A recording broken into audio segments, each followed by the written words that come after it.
Salve, salve, irmãos queridos, bem-vindos à nossa partilha entre irmãos, Comunidade Bom Pastor, chegando aí onde você está, junto com a gente, dois irmãos do lado de cá, você do lado de lá. Se você puder, se você quiser, compartilha com a gente um pouco daquilo que você está vivendo, do que você está aprendendo com o Senhor. Manda um comentário para a gente ver que você está juntinho com a gente. Estamos juntos aqui, eu e minha irmã de comunidade, Laura Beatriz. Minha irmã, Laura, tá comendo muito bolo de milho, tá comendo muito...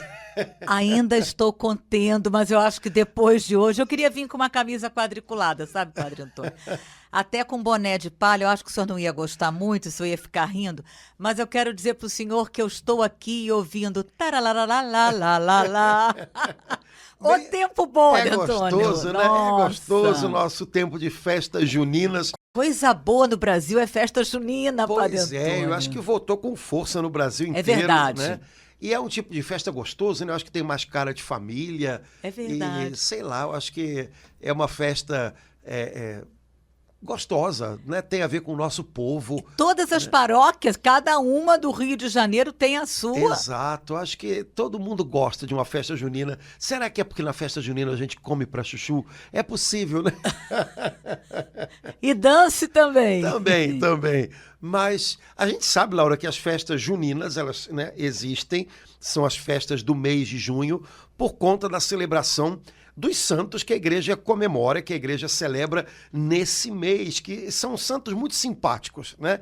De modo especial, 3 deles que são muito queridos do nosso povo, né? É interessante isso, né, Padre Antônio? Os 3 estarem no mês de junho e, a partir daí, surgir, né, essas festas com essa característica que eu acho que a origem é bem do homem do Nordeste, do interior, o homem simples do Brasil, né, Padre Antônio? Na verdade, a gente herdou essa importância das festas juninas de Portugal, né? Porque em Portugal, festa junina é um evento, né? As coisas, Lisboa, Braga, a cidade tem lá um dia que ela para, principalmente dia de São João, porque tem a ver também com a agricultura, tem a ver com o início do verão, né? É um tempo em que sai todo mundo de casa. Aqui início do né? inverno, Aqui, lá o exato. início do verão. Então sai todo mundo de casa para comemorar. Então nós herdamos isso dos portugueses e o nosso povo simples, né? O povo do interior, o povo do Nordeste principalmente, preserva isso de uma maneira muito viva. E é interessante porque na realidade as cidades grandes acabaram curtindo isso, né? E transformaram isso meio que numa festa caipira, porque na verdade fazem referência ao fato dessas festas estarem tão entranhadas no meio do nosso povo, do povo simples, do povo brasileiro. Então eu acho que é um patrimônio mesmo da nossa cultura, herdado da cultura portuguesa, mas que vale a pena a gente preservar. Eu acho que nossa mãe, se a gente perder isso, é perder um braço do nosso Brasil, né? Então temos que preservar sim e fazer isso passar para as gerações mais jovens, né? E é lindo porque é uma festa que atrai e envolve de crianças pequenas até idosos.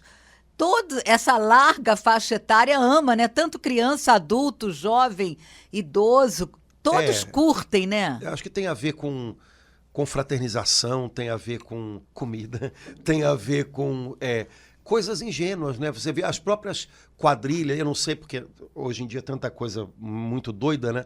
Mas você vê que o pessoal dança quadrilha, todo mundo vestido, né? As pessoas não estão peladas, né? Então, inclusive ao contrário, né? As moças estão bastante vestidas.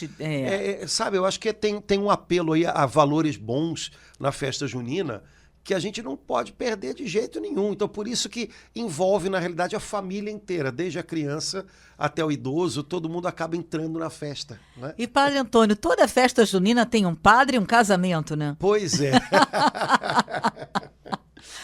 Interessante isso, né? As histórias são as mesmas. Talvez tenha a ver a questão do casamento com Santo Antônio, né?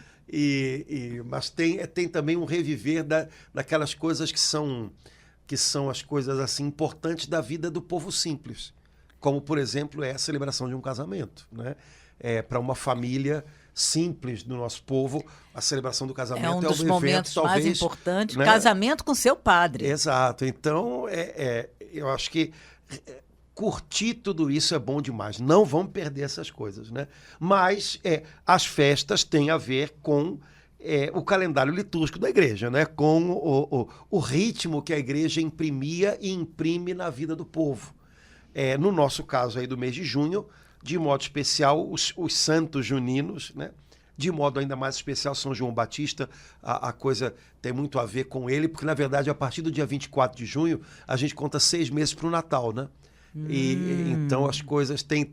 Todas elas giram em torno um pouco disso, né?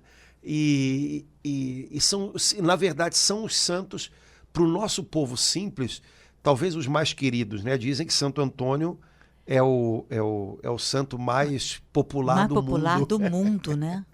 Não sei no Brasil, se mas com no Brasil certeza São Pedro, um santo tão querido, principalmente dos pescadores, né? Nas regiões de pesca. Aqui no Rio de Janeiro há isso muito presente em alguns lugares ainda da cidade do Rio, né? As procissões marítimas com os pescadores, né?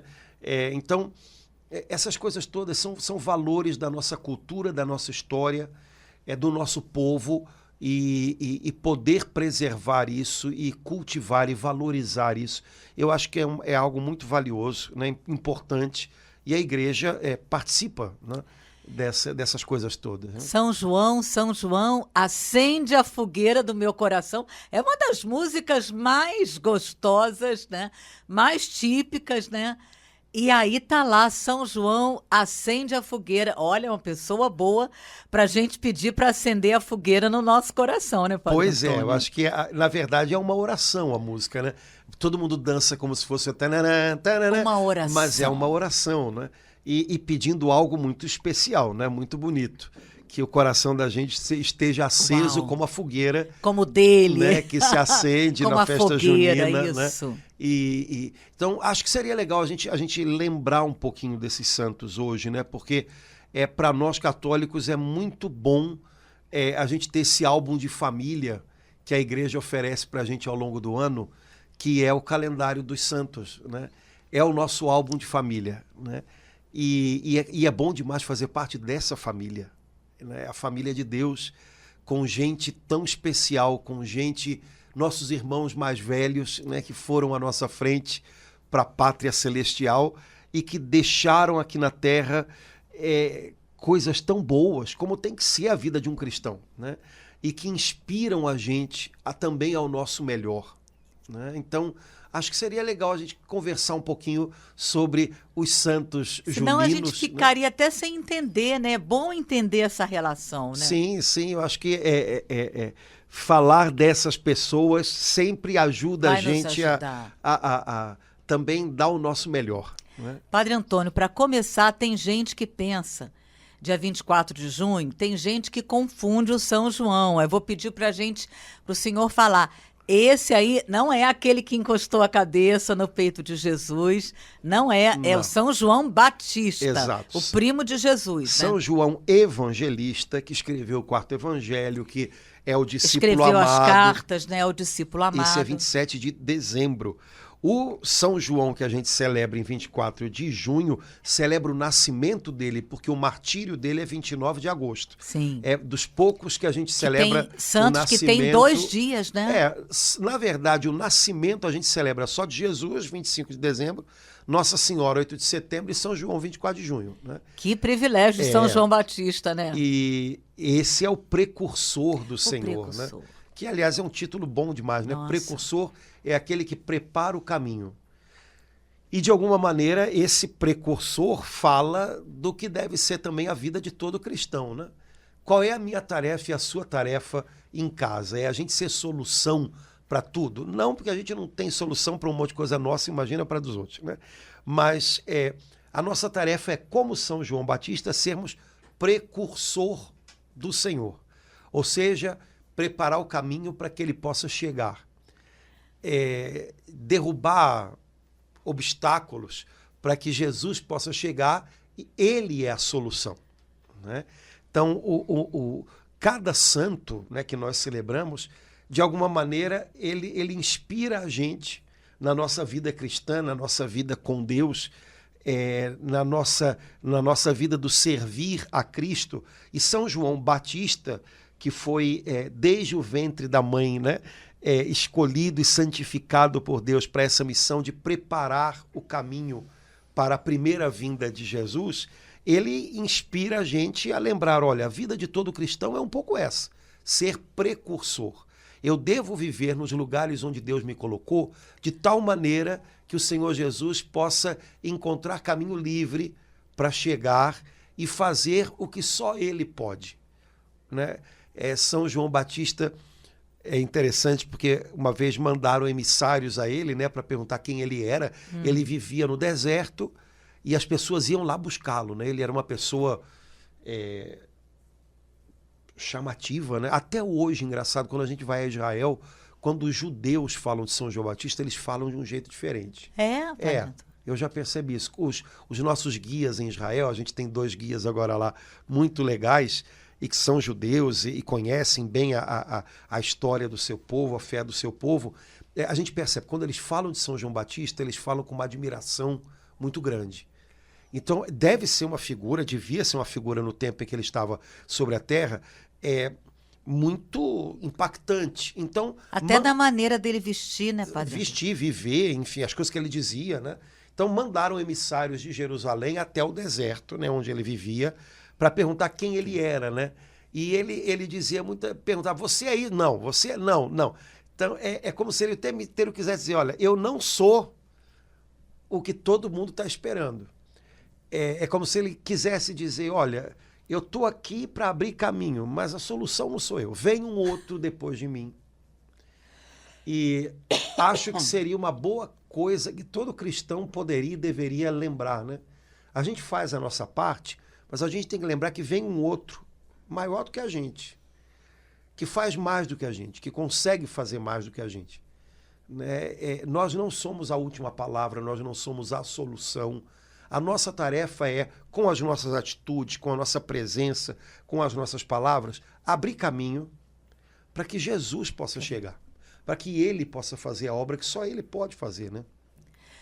Que bonito isso, Padre Antônio, só comparar a gente com São João Batista, com a missão de São João Batista e com o que ele fez, né? Essa consciência de que o Senhor me colocou aqui, na minha família, nessa comunidade, para eu abrir caminho, porque vem depois de mim o Senhor, o Rei, o Salvador, aquele que sim vai fazer todas as coisas. Mas assim como ele escolheu, né, assim como o Pai escolheu São João Batista, também nos escolhe, da mesma forma para a gente ir indo à frente de uma forma sóbria. São João Batista eu vejo muita sobriedade na vida dele, peço muito esse fruto do Espírito Santo tão importante, né? E ao mesmo tempo, assim, essa firmeza na palavra, né? A palavra estava sempre... E na hora de dizer não sou eu, ele falava com muita clareza também. E eu imagino que ele devia ser um homem muito livre, né? Porque muito livre, né, Padre Antônio? Jogaram muitas expectativas sobre ele e ele... Eu sei quem eu sou, né? Eu sei quem eu sou, eu também sei quem eu não sou. E me parece que é uma coisa boa para a gente isso, né? Que a gente consiga cumprir a missão que Deus nos deu, mas sem uma sobrecarga de expectativas que só tem e só assume quem não sabe quem é e quem não sabe quem não é, né? Quando eu sei quem eu sou, quando eu sei quem eu não sou, então eu não sou a solução, eu não sou o centro dessa história, né? Por outro lado, eu sou alguém que está aqui para preparar o caminho. A minha tarefa é tirar obstáculos, é quebrar resistências, né? Quando a gente sabe quem a gente é e quem a gente não é, a gente consegue cumprir a vontade de Deus sem as sobrecargas que uma expectativa exagerada, que cobranças exageradas, que uma autoimagem meio distorcida acabam gerando na gente, né? Um fardo de coisas que, na verdade, não tem a ver com a missão que a gente tem. Padre Antônio, me lembra aí, foi ele que anunciou que Jesus viria batizar no Espírito Santo. Ele deixa essa promessa, né? Depois de mim vem um outro que é mais forte que eu. Eu não sou digno de desamarrar suas sandálias. Eu vos batizo com água, mas ele vos batizará no Espírito Santo e no fogo. Né? Então, ele vem para completar, né, as medidas do que Deus deseja para vocês. Eu não posso completar essas medidas, ele vai completar. Né? E ele deixa com os seus discípulos essa expectativa. Outra coisa linda que São João Batista ensina para a gente: os primeiros discípulos de Jesus, todos eles foram discípulos de João Batista. Todos eles, né? E, na verdade, quando São João Batista via Jesus passar, ele apontava, ó, é ele, e os discípulos deixavam ele, João, para ir seguir Jesus. E ele falava mesmo, é eles. E é engraçado, né? Porque se fosse uma pessoa sem compreensão da própria missão, ninguém gostaria de ver os seus alunos indo para ir ser que alunos coisa de linda, outro. Padre Antônio. São João Batista não tem problemas em perder para Jesus, né? Porque ele sabe que a missão dele era essa, né? Mas era um homem cuja tarefa não era prender as pessoas a ele, né? Era levar as pessoas a se preparar, ou como diz a Bíblia, ter um coração bem disposto para receber Jesus. E quando Jesus passou, ele não teve problemas em ver os seus discípulos indo com Jesus. Isso é muita liberdade, cara. Isso é muita liberdade, né? E é difícil encontrar isso na gente mesmo, né? A gente gostaria de reter as pessoas mais com a gente, né? A gente acha que com a gente elas estão melhor. E, na verdade, não. As pessoas estão melhor quando elas estão com Jesus. Mas ele, com 6 meses de idade, na barriga da mãe, ele recebe Nossa Senhora pulando no ventre de Isabel. Já é um sinal incrível, né, Padre Antônio? Tem uma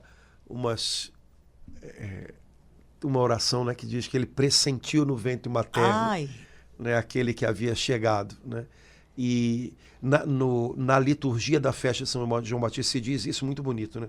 Ele foi o único dos profetas que, né, viu o Salvador, né? Que coisa incrível, né? Porque, na verdade, todo o Antigo Testamento, até João Batista, é uma grande fogueira de esperança, né? O que queima é esperança. E todos os outros profetas viram de longe. Ele viu de perto e pôde apontar. É ele, o Cordeiro de Deus que tira o pecado do mundo. Então, meu Deus, como isso deve ter sido... Com todo o conhecimento que ele tinha de todos que o antecederam, de todos aqueles profetas. Né? Como isso deve ter sido saber glorioso. Que nenhum, mas ele pôde profetizar e apontar e olhar e saber, é ele, né? Então, foi uma grande glória, mas pela qual ele pagou um preço, né? Então, São João Batista foi martirizado, né? No dia 29 de agosto, a gente celebra o martírio dele, né? E foi martirizado de uma maneira brutal, né? Porque o martírio de São João Batista, que na Bíblia é descrito com detalhe, né? Ele mostra a leviandade com a qual a vida desse grande homem foi tratada por um outro homem de conduta vergonhosa, né? E, de alguma maneira, no martírio de São João Batista está retratada toda a loucura, né, do mundo, né? Um homem de vida vergonhosa, né, como Herodes, dispõe da vida de um homem íntegro como João Batista como se fosse um jogo, né? Então, sabe, o retrato da injustiça da história dos homens está ali, né? E vendo, né, e sabendo, indo contra a vontade dele, né? Ele vendo, não querendo ver todo, mas a gente percebe na palavra de Deus que ele via um homem especial, quase que eu diria, admirava, assim, ele não se incomodava com uma mulher, né? Não, sim, porque ele via algo de diferente em São João Batista, então é terrível, né? Uma pessoa ímpia normalmente reconhece uma pessoa reta. E pode ficar incomodado, pode não gostar, mas reconhece. Reconhece. Porque em contraste aquilo choca, sabe, o ímpio. Então, sem dúvida alguma, Herodes via e sabia que João Batista era um homem justo, né? Mas ainda assim, numa festa, por ter falado uma leviandade com uma menina dançando, quer dizer, eu troco até metade do teu reino, se você quiser levá-lo, né? Eu dou para você. Quer dizer, olha como é que esse homem tratava o reino dele, ao ponto de dizer isso para uma mocinha, uma menina dançarina, né? Quer dizer, esse homem, nesse contexto, né, trata assim, né, a vida de alguém que ele sabia que era justo. Então, o martírio de João Batista é um grito, né, de a que ponto chega a injustiça do coração do homem, né?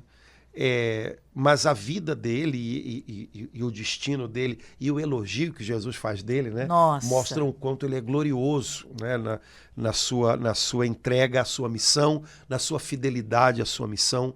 Então, o maior no reino de Deus. O maior dentre os nascidos de mulher. Dentre os nascidos de mulher. Então, meu Deus! O cara é especial, né? Então, é uma figura que na história da igreja é muito impactante, né? São João Batista, ele de alguma maneira, a figura dele questiona, a figura dele obriga a gente a lembrar do que é essencial, obriga a gente a lembrar da retidão de vida que deve ter todo aquele que de alguma maneira está envolvido com Jesus Cristo, né? Então, ele sempre foi uma inspiração para a igreja, né? E acho que seria muito legal se a gente aproveitasse esse clima de festa junina e voltasse nas leituras da Sagrada Escritura que falam dele, né? Porque para esse tempo no qual a gente vive, que é um tempo de Herodes, né? Um tempo de tanta leviandade, um tempo de tanta palavra vã. Seria muito interessante que a gente olhasse de novo para João Batista, né, um homem que foi sacrificado por não compactuar com essa leviandade, por continuar dizendo, olha, o que é certo, o que é errado, e você não tem direito, como rei de uma nação, você não tem direito de dar esse mau exemplo para o seu povo. Nossa, Padre Antônio, o senhor falando assim, me veio assim no coração que se ele vivesse agora, em 2023, falando como ele falava, mostrando as coisas terríveis da realidade das pessoas, dos relacionamentos como ele fazia, né? Ele seria martirizado da mesma forma, né? Sem dúvida. Talvez de outro jeito. De outro jeito, mas iam mandar calar a boca dele. Seria cancelado, como o pessoal fala hoje, né? Cancelado. Então, é um homem comprometido com Deus e com a glória de Deus. Ponto. E isso faz toda a diferença, né? E isso é que dá liberdade. Isso é que dá liberdade, né? É compromisso com a glória de Deus. Quando o nosso compromisso é conosco, é com a nossa fama, isso rouba a nossa liberdade. Essas coisas têm o poder de roubar a nossa liberdade. São João Batista era um homem absolutamente livre, né? Porque o compromisso dele era com a glória de Deus. Então, nesse ponto, ele ensina muito para a gente também nesse tempo, né? Isso não significa... João Batista não era um homem leviano, ele estava no lugar dele, ele estava fazendo a parte dele, as pessoas iam buscá-lo, ele não era um homem sensacionalista, ele não era um homem... As pessoas que se sentiam atraídas. Né? Ele estava no lugar dele, ele não era um fazedor de notícias, né? Mas ele irradiava. Agora, ele irradiava a luz da verdade. Né? Então, pronto, isso faz toda a diferença, né? Talvez hoje seria uma boa inspiração para a gente em muita coisa, né? Laura, mas eu queria falar de Santo Antônio. Meu padroeiro. Esse santo que tão querido, muito querido. O senhor recebeu o nome por causa dele, Padre Antônio? Não, recebi o nome porque metade da minha família se chama Antônio, mas são todos portugueses. Você sabe que o português fala muito isso, né? O meu nome é Antônio José, então tinha um avô chamado Antônio, outro José. Mas tem Antônio José já na minha família. Então, mas sem dúvida... O senhor é o mais velho, seu irmão é mais novo que o Não, senhor. meu irmão é mais velho do que eu, mas meu irmão é Eduardo, não tem nada a ver com... Mas eu tenho outros primos e tal que também tem Antônios. E agora, obviamente que português chamado Antônio é óbvio por conta de Santo Antônio, não tem dúvida, né? E que é em Portugal é Santo Antônio de Lisboa, não chame de Santo Antônio de Pádua que eles Que eles batem. morrem, eu sei. Até hoje, pouca gente sabe que Santo Antônio é português. Exatamente. E o nome de batismo era Fernando. Fernando, né? O nome de... Ele cresceu falando português. Exato. O nome de religioso era Antônio, em homenagem a Santo Antão, na verdade, né? Antão é Antônio Grande, né? Mas o nome de batismo era Fernando, e ele nasceu em Lisboa. Então, imagina se os portugueses vão... Né, tem até hoje, eu acho, né? Tem a igreja em cima de onde era a casa deles. dele. Então, na parte de baixo da igreja tem um pedacinho ali que ainda guarda uns fundamentos. O pessoal diz que era o quarto de Santo Antônio. Mas esses são os pedacinhos da casa, né? Então você tem ali... Mas é bem juntinho da Catedral de Lisboa, né? A cidade também naquele tempo era bem menor, né? Mas... Santo Antônio tem muita coisa bonita para ensinar. Eu não quero entrar muito nos assuntos, porque eu procurei, né? O porquê do santo casamenteiro. Por que o Santo Antônio encontra coisas perdidas? Por que é o pãozinho... Tem como é que a gente chama? Tem uma origem para isso tudo, mas são coisas muito... que às vezes tem pouco fundamento histórico, né? Mas tem algumas coisas na vida de Santo Antônio que são muito bonitas e que talvez as pessoas não conheçam tanto e que valeria a pena conhecer. Ele era franciscano. Pois é. Em princípio, primeiro, não.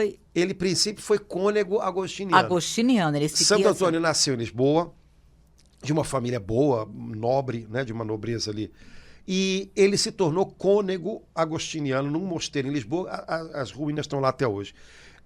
Então, eram religiosos que seguiam a regra de Santo Agostinho e que viviam uma vida contemplativa, né?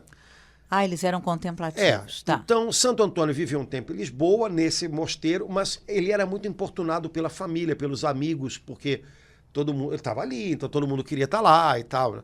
E em algum momento ele percebeu, se eu não saio daqui, eu não viro gente, né? Então, ele pediu transferência para Coimbra, que não é longe de Lisboa, mas naquele tempo era mais difícil, né?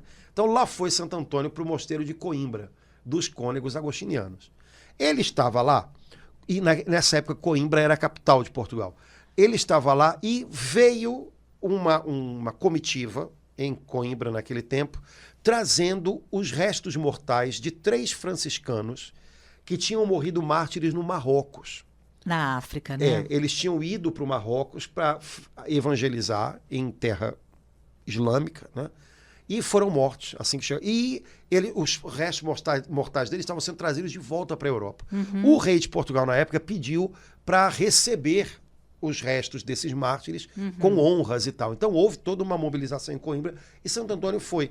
E ali ele ouviu falar desses franciscanos, que eram muito recentes. São Francisco estava vivo ainda, né? Eles eram contemporâneos, né? Então ficou sabendo. E aí, quando ele soube da história deles no Marrocos, o coração dele...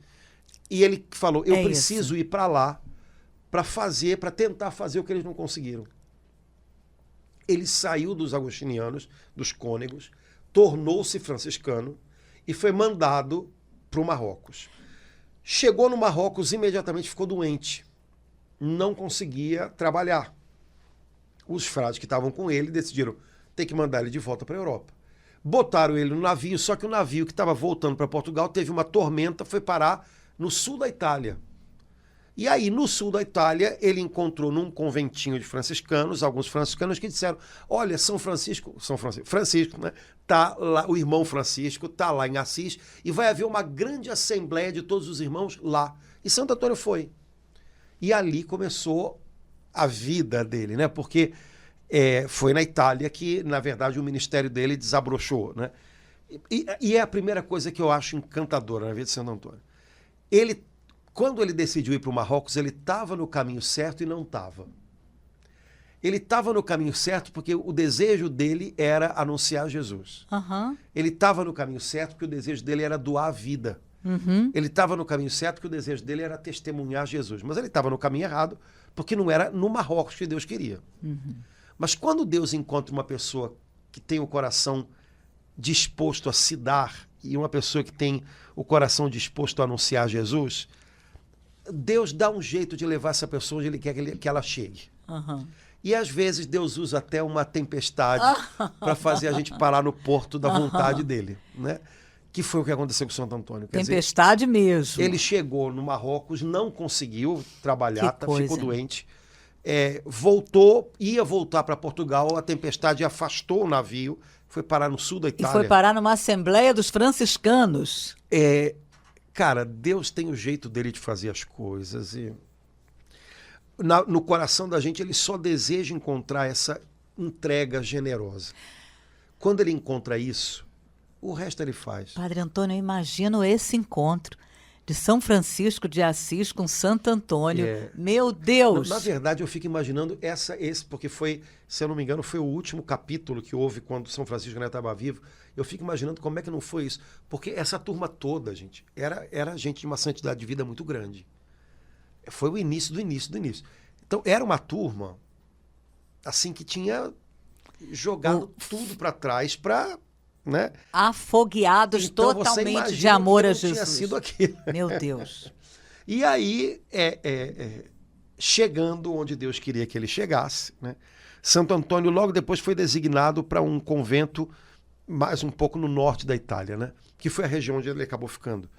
E é interessante que ele foi para esse conventinho que era muito pobre, era um dos mais pobres ali da região, e foi trabalhar interno do convento. Como ninguém conhecia, né? Um fradezinho vindo de Portugal, bota na cozinha, e ele ficou. Aí chega aquele episódio, né, bastante famoso, vai haver uma ordenação de um frade como padre, e aí havia dominicanos e franciscanos ali. Os dominicanos normalmente eram os que pregavam, porque os franciscanos eram ruins para isso. Só que nenhum dominicano tinha se preparado para pregar. Os franciscanos todos, Santo Antônio era padre, sabiam, bota ele para pregar. Mas, sim, até porque sabiam que ele era agostiniano antes. Bota ele para pregar. Olha, você fala o que o Espírito Santo te inspirar. E aí, quando ele foi pregar, foi um negócio, né? E ali começa o ministério de pregação dele. Mandam-no para a Universidade de Bolonha para ser professor. Foi o primeiro frade franciscano que pôde ser professor. Né, ensinar teologia para os frades, né, e São Francisco, que era contra isso, permitiu porque conheceu, né, sabia quem era, né, e a partir dali o ministério dele explode como pregador da palavra de Deus, como professor, né, como teólogo. Mas é interessante, a outra coisa que me impressiona em Santo Antônio, né, ele não quis apressar nada, ele não quis um lugar, ele foi para onde mandaram. Ele viveu bem o que foi pedido.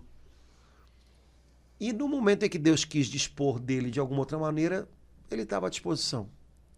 Eu não sei se lá no convento, né, ele devia ser cozinheiro, pelo que falo que trabalhava na cozinha. Eu não sei se ele era um excelente cozinheiro, mas enquanto ele foi cozinheiro, eu acho que ele tentou ser o melhor cozinheiro do mundo. Até o dia em que Deus quis de outro jeito. E aí ele foi fazer de outro jeito o que Deus queria dele.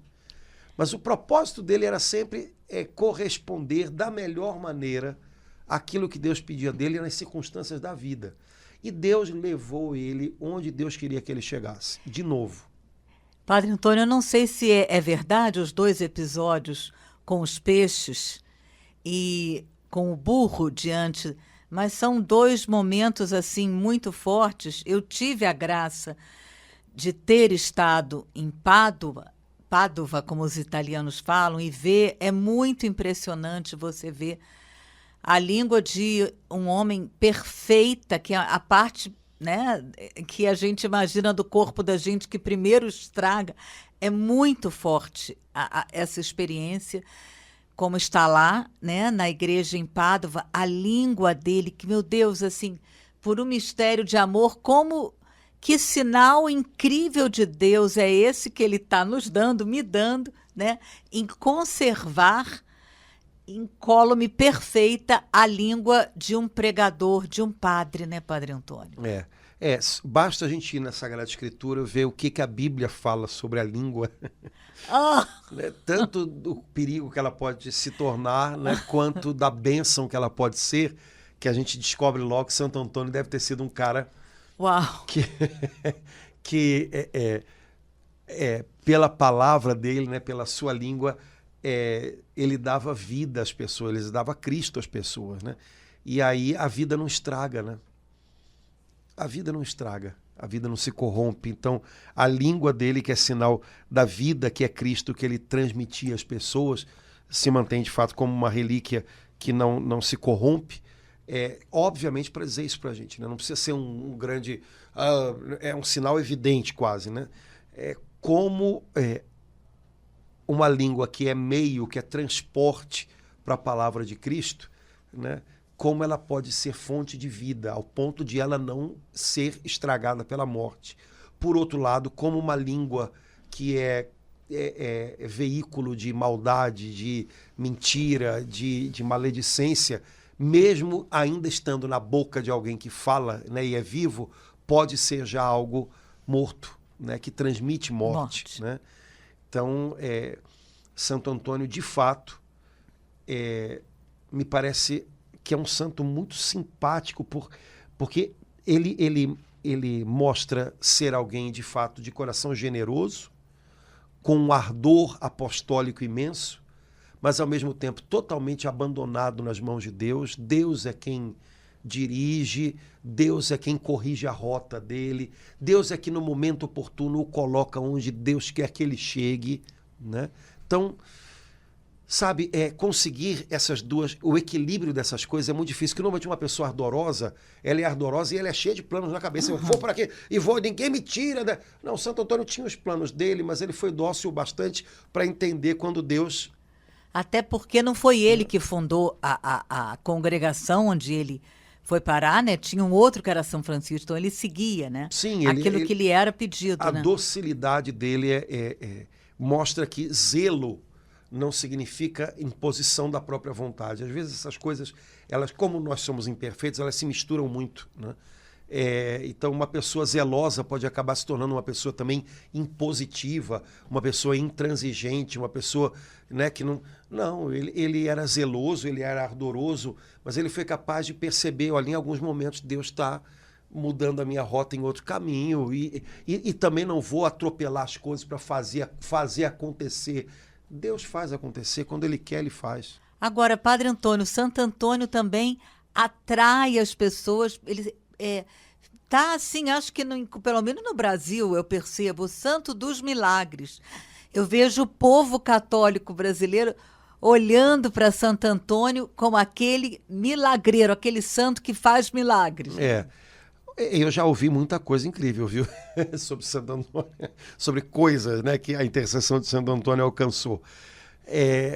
Pois é, Laura, eu acho que Santo Antônio também traz essa dimensão. Os estudiosos têm muitas hipóteses sobre milagres que ele realizou em vida, alguns que são mais ou menos reconhecíveis ou não, e não sei o que lá. O fato é que depois da morte, atribui-se a Santo Antônio uma pleiade de milagres, né? Assim, incrível. Mas como que lembrando para a gente, olha, há algo além que Deus é capaz de realizar, que a oração alcança. Eu acho que isso, de alguma maneira, é um modo que o nosso povo tem de dizer, olha, a gente acredita que tem alguma coisa sobrenatural, que vai além do que a gente pode, do ponto de vista meramente humano, natural. Há coisas que a oração alcança, há coisas que vêm de Deus, né? E santos, homens e mulheres santos, que não são nada além de cristãos bem acabados, né? São pessoas que vivem nessa dimensão sobrenatural da vida. Então, acho que a gente tem que desmistificar os milagres, né? No sentido de que milagres são reais, são possíveis, e não deveria ser para a gente uma coisa tão esquisita, né? Entender isso, porque a gente conta com Deus, e Deus tem meios e Deus tem modos de trabalhar conosco na realidade, né? Que vão além dos nossos. Isso não me parece nada tão complicado de se acreditar e, portanto, nada tão complicado de se ver. Então, nem exagerar, né, com uma credulidade ingênua, mas também não tratar isso como se fosse uma impossibilidade, porque a minha razão vai até onde ela consegue, né? Então, Santo Antônio, eu acho que ele obriga a gente a pensar nessas coisas. E o nosso povo que guarda essa confiança no algo mais de Deus, vê em Santo Antônio alguém que o ajuda a lembrar disso, né? Uma coisa que eu gosto muito de Santo Antônio também é o Menino Jesus. Porque pois é, tem há uma história de que quando ele já estava mais... algumas ele imagens estão, né? Praticamente todas, né? Ele morreu com 36 anos, né? Então Muito não foi... novo, né, padre? Todos eles eram... Naquele tempo se morria bem mais cedo, né? E disse que quando ele já estava, né, mais assim próximo da morte, ele se hospedou na casa de um conde, sei lá, alguém importante lá, que à noite foi procurá-lo e quando chegou lá no quarto onde ele estava hospedado, viu Santo Antônio junto, brincando com o menino Jesus, né? E isso se fala também de vários outros santos. São Caetano, São Félix de Cantalice, vários santos tiveram experiências com o menino Jesus, o que eu acho maravilhoso, porque normalmente são santos de uma vida ou muito austera, ou santos muito sábios, e que em algum momento, normalmente em algum momento já final da sua vida, a experiência mística que eles têm com Jesus é com Jesus menino. Menino. Ai. Meio como se Jesus dissesse para eles, escuta, complica menos. Né? Complica menos. Quer dizer, as nossas experiências com Deus, elas dizem muito do que, na verdade, Deus está querendo completar na gente, né? Então, no caso de Santo Antônio, que era teólogo, que era um excelente pregador, eu acho que ter uma experiência com o menino Jesus talvez fosse uma maneira de Deus dizer para ele, meu filho, vamos brincar um pouquinho, né? Não complica, não. Deus não é raso, mas Deus é simples, né? E a gente encontra ele na simplicidade. Então, me parece que é um santo que tem muita coisa bonita para ensinar para a gente. As pregações dele não eram complicadas, o povo entendia, né? Eram muito entranhadas de conhecimento bíblico. O Papa da época dele chamava de Santo Antônio de Arca do Testamento, porque parecia que Santo Antônio tinha a Bíblia toda de cabeça. Então, se queimassem todas as Bíblias do mundo, Santo Antônio poderia escrever uma Bíblia, porque ele tinha muito dentro dele. Então as pregações dele são muito, normalmente, baseadas nas leituras bíblicas do domingo, né? São passagens que falam muito sobre a necessidade de se cuidar dos pobres, né? Se vigiar contra todo tipo de injustiça com os pobres. Então, há muita riqueza a ser descoberta ainda sobre Santo Antônio, né? É óbvio, o nosso povo tem uma fé simples e às vezes as coisas, né, mas é bom a gente conhecer um pouquinho mais, porque há muitos detalhes que podem dizer muito para a gente. A vida dessas pessoas é uma aula de cristianismo, né? Porque, na verdade, um santo é alguém trabalhado pelo Espírito Santo, é só isso, né? E ver como o Espírito Santo faz coisas legais, né, nessas pessoas e como ele pode fazer também em nós, isso é encorajador, né?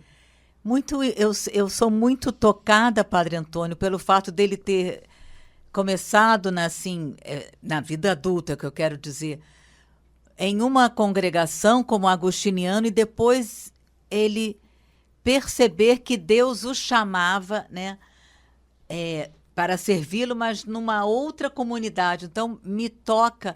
A primeira eu vejo assim, como ele buscava Deus. Então, ele acha... E depois que ele foi impactado por aquele encontro com aqueles... O que é isso, esses restos mortais desses missionários? O que está por trás? Que lugar é esse? Que congregação é essa? Que comunidade é essa que leva italiano lá para o norte da Itália para pregar para os muçulmanos? Então, me toca também bastante essa abertura de coração dele, né? Porque ele poderia ter ficado muito tocado. Não, eu entrei aqui, mas ele buscava Deus, ele percebeu que Deus o chamava para... O que tem por trás, ele quis saber o que tem por trás. Então, isso, Santo Antônio, me comove também, e para mim é um exemplo de alguém que busca Deus sem parar, sem dizer, não, agora tá bom. Não, já tá, agora já... Não. Buscar Deus incessantemente. Eu imagino que o temperamento dele também deve ser um pouco desse tipo, né? Deus trabalha em parcerias com a gente, sabendo usar tudo que a gente tem de potencial. né? Então, é possível que Santo Antônio tivesse um temperamento um pouco, como é que a gente pode dizer, sei lá, né? Que não se acomoda, né? E que não tem algo mais, não tem algo ali, há pessoas que por temperamento são de outro jeito, né? Mas Deus faz boas parcerias com a gente. Gostei do boas parcerias. Porque ele leva em conta o nosso temperamento, né? Tira dele o melhor, ajuda a gente nos pontos fracos, né? Porque o risco de uma pessoa assim, né, inquieta, se tornar, por exemplo, inconstante, né? Mas não é o caso de Santo Antônio, né? Quer dizer, é como o Espírito Santo trabalha uma pessoa aproveitando a inquietação dela, mas não permitindo que ela se torne refém da inquietação dela. Tanto é verdade que Santo Antônio, em algum momento, ele tem coragem de deixar os agostinianos e ir para os franciscanos, que era uma novidade, mas quando ele chega no meio dos franciscanos, ele não fica procurando. Quando dizem, você vai para lá, você vai fazer isso, vou fazer isso. E a mudança vem de fora. Quer dizer, quando pedem para ele outra coisa, porque ele próprio estava disposto a continuar ali, né? Então, ele era um temperamento inquieto, mas não era um temperamento inconstante, né? Sempre inventando uma maneira de não estar onde está, né? E isso é muito legal, porque desse jeito Deus trabalha a gente, né? Ele conhece os perigos que o nosso temperamento tem, né? As nossas virtudes também têm defeitos, então ele sabe disso, né? E ele leva a bom termo o nosso potencial, porque foi ele quem nos deu, então ele faz a gente desenvolver isso ao máximo e, ao mesmo tempo, ele preserva a gente dos riscos que o nosso temperamento ou que as nossas virtudes têm, né? No caso de um temperamento inquieto, que faz com que a pessoa continue buscando e não se contente com aquilo que ela já viveu, né? Deus livrou Santo Antônio de uma inconstância. Então, seria uma forma maneira da gente se perguntar um pouquinho, né? Quais são as características do meu temperamento? O que Deus pode aproveitar desse meu potencial? E aí aceitar isso, porque a gente também tem que aceitar que Deus vai aproveitar o potencial que a gente tem, não o que a gente queria ter, o que a gente tem, né? Mas, por outro lado, o meu temperamento também me coloca em risco em algumas coisas. Mas nessas coisas, Deus quer me fazer superar, Deus quer me levar adiante. Então, de vez em quando, a gente ser capaz de perceber essas coisas na gente, se conhecer um pouquinho, é bom, né? Ajuda, né? Na parceria.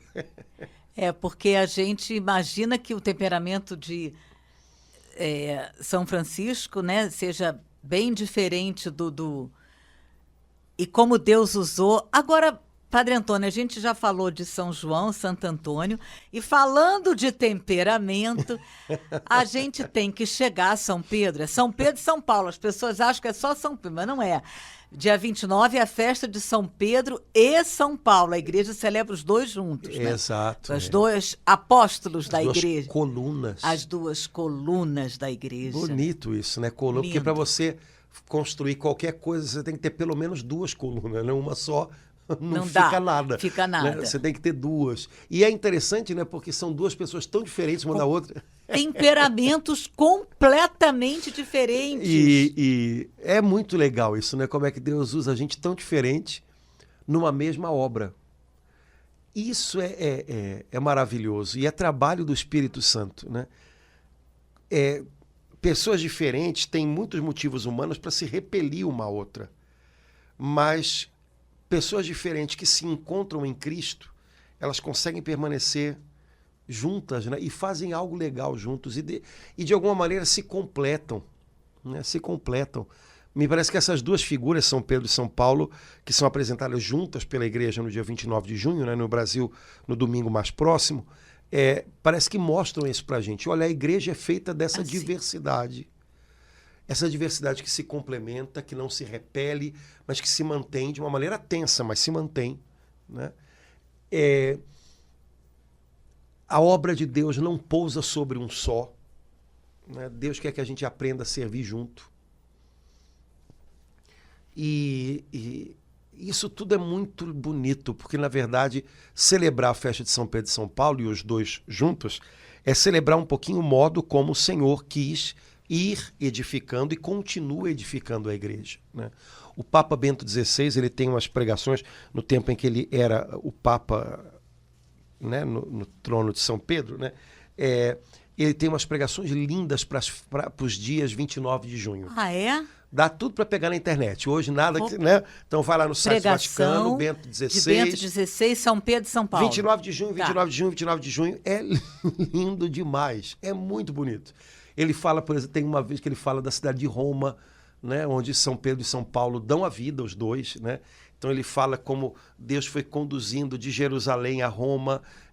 Mas por que ele fala disso? Para falar da universalidade da fé que alcança todas as nações e tal. Ele fala dessa complementariedade, né, dos dois. Cada ano ele tocava um pouquinho num ponto, mas olha, um negócio Vou muito ler legal. esse da complementaridade, deve ser Vale muito... muito. Muito legal. E de fato a igreja vive, né, dessas duas, como é que a gente pode dizer, dessas duas personalidades, né, Pedro e Paulo, Tão diferentes. e que se completam tanto, né? Um extremamente culto, né, Padre Antônio? São Paulo parece... E o outro um pescador, falador, impulsivo, que falava bobagem, mas Deus o escolheu. E a coisa às vezes era meio tensa, né? Pelo menos uma situação a gente sabe Houve que eles de tensão, ficaram né? meio tensos ali. Isso na história da igreja também se repete, viu? Porque a gente normalmente pensa que os santos todos se entenderam muito bem. E às vezes era difícil. A gente tem em vários pontos da história da igreja santos que foram reconhecidos como tais, né? Não Que brigando, tiveram, é óbvio. sim, que tiveram diferenças, mas tiveram embates. diferenças de mentalidade, de pensamento, e que se colocaram em frontes diferentes em algum determinado momento da história, em causas, né, estavam vamos dizer assim, em âmbitos diferentes, em causas diferentes no mesmo momento. E a igreja não teve problema em canonizar, às vezes, ambos, né? Mas como que para mostrar isso, olha... Eles falharam, talvez, em alguma coisa, um dos dois é possível que talvez estivesse mais certo que o outro, mas eles não falharam na caridade. E por isso são santos, né? Então a gente pode falhar em uma série de coisas, a gente não pode falhar na caridade, no amor, né? E a festa de São Pedro e São Paulo, de fato, é de uma riqueza incrível, né, para a gente contemplar a igreja tal como Jesus a contempla, né? Como sua noiva, como seu corpo, como seu povo, e ver como essa igreja, que é esse corpo vivo de Cristo na Terra, como ela é um corpo, e deve ser um corpo saudável, operoso, né? Não um corpo raquítico e passivo, né? Mas um corpo saudável, trabalhador, né? Eu normalmente, quando termina a festa de São Pedro e São Paulo, eu estou um pouco mais animado para as coisas, porque é uma festa que eu acho que inspira a gente a não desanimar, a não desistir, né? As leituras da palavra, as orações... As leituras são fortíssimas nessa todas festa. Elas falam muito, né, dessa têmpera, né, que um cristão deve ter para cumprir a sua missão, fazer a luz do Cristo brilhar nesse mundo, que precisa tanto, né? Uma leitura especificamente sobre São Pedro, outra sobre São Paulo, eu não lembro do Evangelho. Normalmente o Evangelho é da Pedro, chave? tu me amas, Pedro, então apacenta. E a primeira leitura normalmente é a libertação de São Pedro pelo anjo, né? Uau! A igreja orava constantemente, que dá um retrato para a gente da igreja primitiva, né? Como é que era essa igreja? Ela era uma igreja que vencia tribulações de todo tipo pela oração. Pela oração, né? Se eu não me engano, a segunda leitura é Combati o Bom Combate, né? É Paulo chegando ao final da vida e fazendo um balanço da sua vida, né? E dizendo, olha, guardei a fé. O que o Senhor me deu, eu não perdi, né? Eu não perdi, eu fiz frutificar. Então, um homem poder olhar para trás e reconhecer isso é uma... Nossa, mãe, é uma graça. Então, contemplar esses dois homens, eu acho que é uma boa ajuda para animar a gente, encorajar a gente na nossa missão hoje, né? A Igreja de Jesus está aí hoje, é o corpo de Cristo na Terra hoje. E tem que ser um corpo vibrante, tem que ser um corpo forte, né? Tem que ser um corpo que se move, que trabalha. Então, no que depender da gente, somos membros desse corpo, vamos lutar por isso, vamos viver isso. E para mim, a festa de São Pedro e São Paulo, Padre Antônio, eu sinto que a igreja me mostra, assim, apesar da grande diferença, no Novo Testamento a gente tem duas epístolas pequenininhas, maravilhosas, poderosas, de São Pedro. E o quê? 70% do Novo Testamento foi escrito por São Paulo. Ou foi escrito por ele ou fala dele. Ou fala dele, quer dizer, como ele escreveu, quantas epístolas, Efésios, Romanos, meu Deus, quantas epístolas, né? Quanta palavra, como ele escreveu. E a igreja colocar os dois juntos para nós. Não foi Papa, não foi ele o primeiro Papa, né? Foi muito mais culto que Pedro, mas ele foi aquele que levou a palavra de Deus. Essa palavra hoje em dia, para gentios, é como se fossem os pagãos, né, Padre Antônio? Gentios somos nós. Gentios é todo mundo que não é judeu. Gentios são todos que não são judeus. A gente não mais fala os judeus. Não, gentios somos nós. Nós é que somos os gentios, entendeu? E Paulo levou para essa turma toda, mas ele precisou do apoio e da chancela de Pedro, Tiago, João, né? As colunas da igreja, como são chamadas nos Atos dos Apóstolos. Né? Ele percebia que havia uma autoridade em Pedro, e reconhecer isso, né? Um cara tão culto e com uma missão tão poderosa, reconhecer, eu tenho que ir lá falar com eles, eu tenho que confirmar com eles a minha missão. Isso tudo mostra um espírito na igreja primitiva muito saudável, né? De coesão, de unidade, de reconhecimento de autoridade. Como isso tudo é valioso, né? Como isso tudo como isso tudo dá densidade para o que a gente faz, né? E quando a gente não tem isso, como fica tudo meio aguado, né? Fica tudo muito autorreferente, né? É o meu trabalho, é a minha coisa, é o meu ministério, não é meu, nada é meu, né? Então, Paulo, nesse sentido, ele mostra uma humildade que é edificante para a gente também, né? Então, esses dois homens são, na sua unidade, na sua complementariedade, eles são uma inspiração para a igreja de todo o tempo. Referências. Precisamos, não é? De referências, precisamos. Ver um pouquinho, né, da vida deles, daquilo que eles escreveram. As leituras do dia nos ajudam muito a entender esse mistério de amor que é a festa de São Pedro e São Paulo, festa linda da igreja. Eu estava contando para o senhor antes de começar a gravação que aqui em Copacabana, ali no Posto 6, há anos, né, o pároco da Ressurreição celebra uma missa na praia com os pescadores.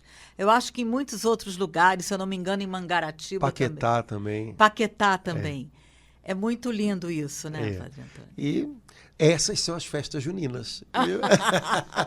Laura, a gente está falando há 1 hora aqui de festa junina. É mesmo, Padre Antônio? Então vamos lá. Me inspirou até para procurar. Vou catar alguma coisa aí de festa junina para a gente comer. Opa! Vamos lá. Irmãos, Deus abençoe. Um abração. Até a próxima, se Deus quiser. Até logo. Até, irmãos.